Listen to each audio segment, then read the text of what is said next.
Welcome to Flashback Tracks.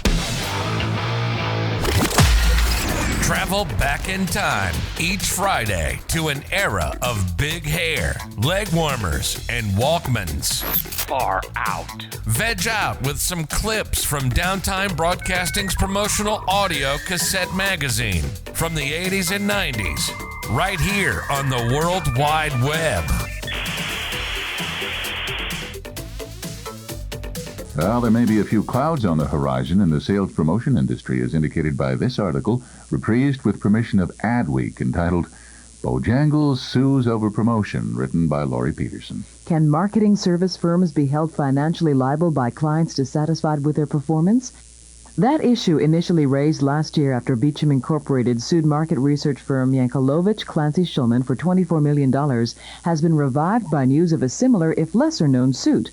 This one involves a damage claim of $2 million filed by fast food franchisor Bojangles of America against Rogers Merchandising Incorporated, a Lombard, Illinois-based promotion firm owned by Young and Rubicam. Bojangles, a Charlotte, North Carolina-based fast food chicken chain dominant in many parts of the South, filed its action against Rogers in U.S. District Court, Chicago, last summer. News of the suit began to leak out early this year when the company's lawyers began a search for expert witnesses. The Bojangles charge was filed in a counterclaim after Rogers sued last June to collect a $600,000 balance owed on a $2 million contract that dates back to a promotional effort in 1985-86. The Bojangles contract stipulated that Rogers would plan and carry out an annual sales promotion campaign. Bojangles agreed to pay Rogers $50,000 a month for development costs for the first 9 months and $20,000 per month thereafter, plus production costs. Rogers apparently ran a series of standard promotions at Bojangles restaurants, which created an uproar among the company's franchisees when the promotions were perceived to be ineffective.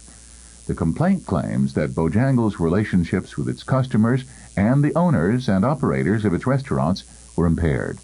The lawsuit will determine the obligations of a promotional agency in the preparation, planning, and execution of a campaign, says Stephen Landis, a partner with Holub & Koff of Chicago, the law firm representing Bojangles.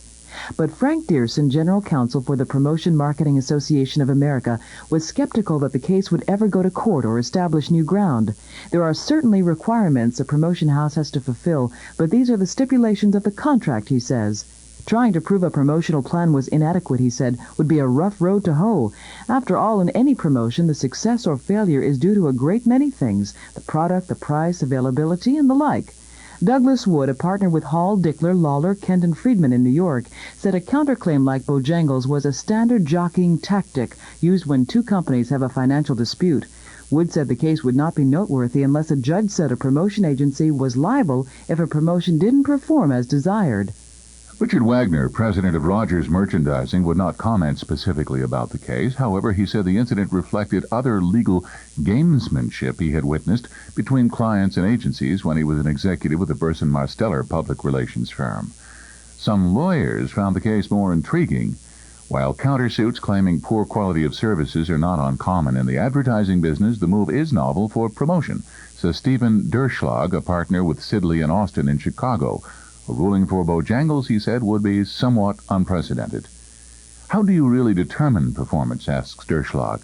It's hard to say, hey, Mr. Promotion Agency, you didn't do your job. A lot can affect a promotion's success. That's the business. Joseph Silverman, a promotion law specialist with Cohen & Silverman in New York, noted the case shares some similarities with the $24 million Beecham suit. In that suit, Beecham charged the market research firm with negligence for a rosy forecast that convinced the company to launch Delicare Cold Water Wash, but the product bombed. Travel back in time with us next Friday as we share more clips from the 80s and 90s on another rad episode of Flashback Tracks, exclusively on Promo Corner. Time to bounce.